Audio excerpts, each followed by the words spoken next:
God, I'm so glad that some of these were favored. I still get angry. 40 rolls of film for Christ's sake, and they erased them. Anyhow, next picture, please.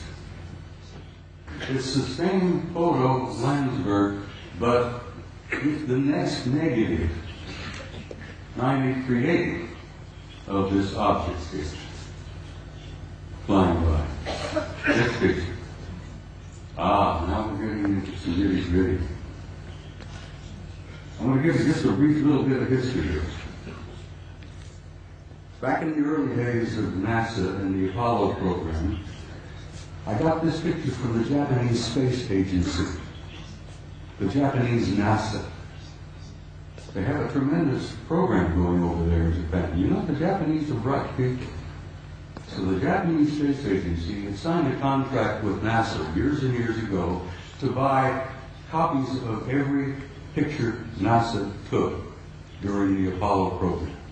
And I'm sure the Japanese paid a sizable amount of money for this contract. And as the films was developed and the photos were made, and they shipped them off to Japan, and the Japanese have a tremendous reservoir of good, original NASA pictures. They bought them, they paid for them. Now, this photograph was released by the Japanese Space Agency, and you can see the Japanese writing here. This was taken by Apollo 13.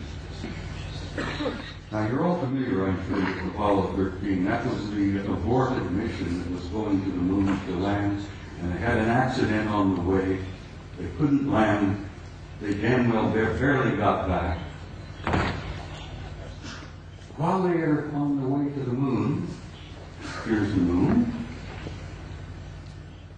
a number of things began happening. Some strange objects were appearing outside the windows of the spacecraft. And guys could grab their Hasselblad camera and start taking pictures. This photograph shows 3 different objects here. This looks like a circular object with an enlarged dome on top. This is a smaller object, a circular kind of disc-shaped craft. But coming in from the right margin of this particular picture is this. Next picture, please. Here we are.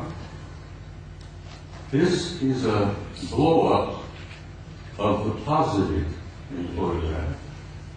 And here is a blow-up of the negative of this object here. Ladies and gentlemen, this particular object is 5 miles long. And I'm tempted to use the term big mother. No pun intended, but it appears to be a mothership. It's gigantic. 5 miles long. And here these NASA guys are up there, these little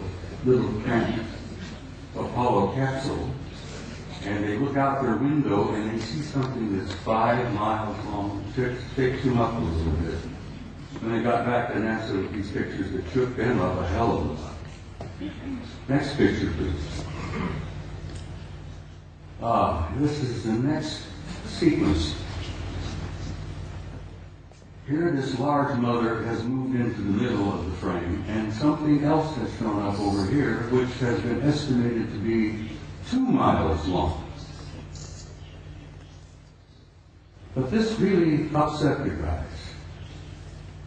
I've never been able to find out which one of the 3 Apollo members of the Apollo 13 crew would admit to ever having taken these pictures.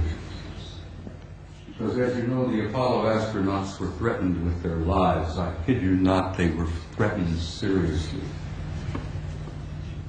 They even threatened their families if they ever divulged any of the information that they knew. Next photo, please. Now, here we are.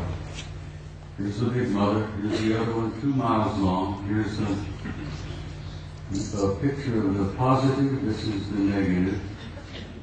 This mother is 5 miles long. Up here you see what appears to be 2 circular objects either arriving or departing from that particular big ship.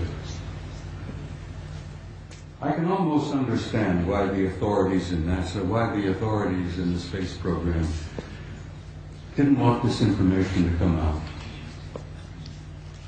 They were frightened. They were stunned. They couldn't deal with it themselves, and they figured if they couldn't handle it, you couldn't handle it. There would be social disruption, I believe is one of the terms they used. They would disturb the body politic, I believe the term they used.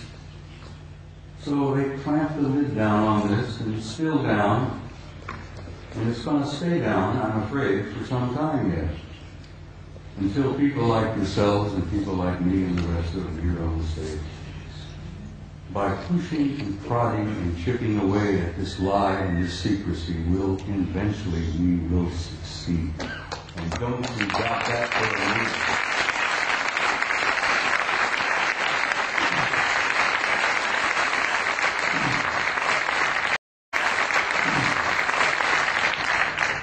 Now I'm in for another photograph that I think will shock you some. In 1980, NASA, never a straight answer, launched the Voyager program to Saturn. They launched this little mechanical spaceship filled with cameras and film and so on.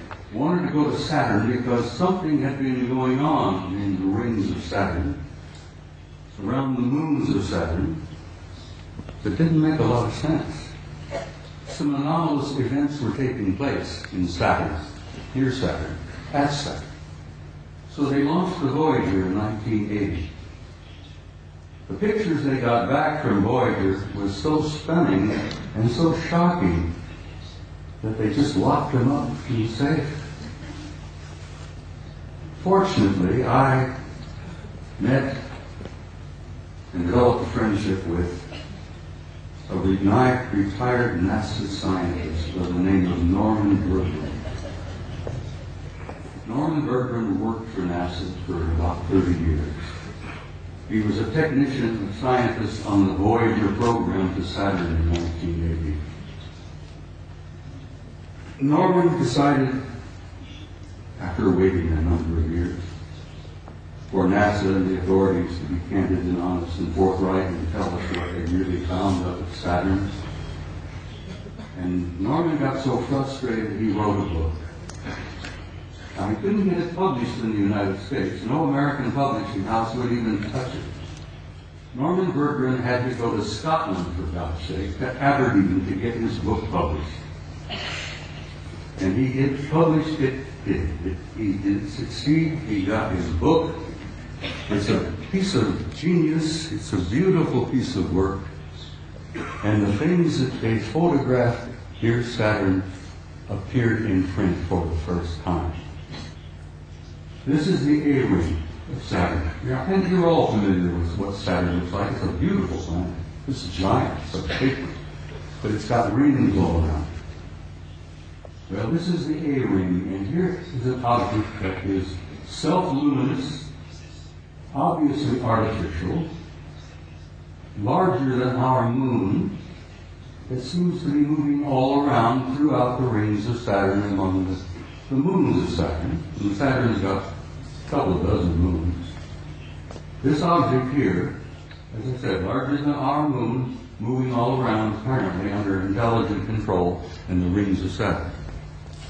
Now, try for a moment, if you can, to imagine a kind of a technology that is capable of constructing something larger than our moon, that's artificial, that moves around wherever it wishes to go, that's probably got several thousand guys inside.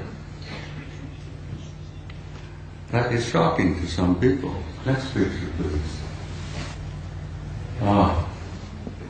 This is the piece de resistance, I guess, as the French say. Here you have another self-luminous, artificially constructed object, circular in shape, larger than our moon, that is also moving here, there, and everywhere throughout the rings of Saturn and among the moons of Saturn. You know, there's got to be intelligence at work.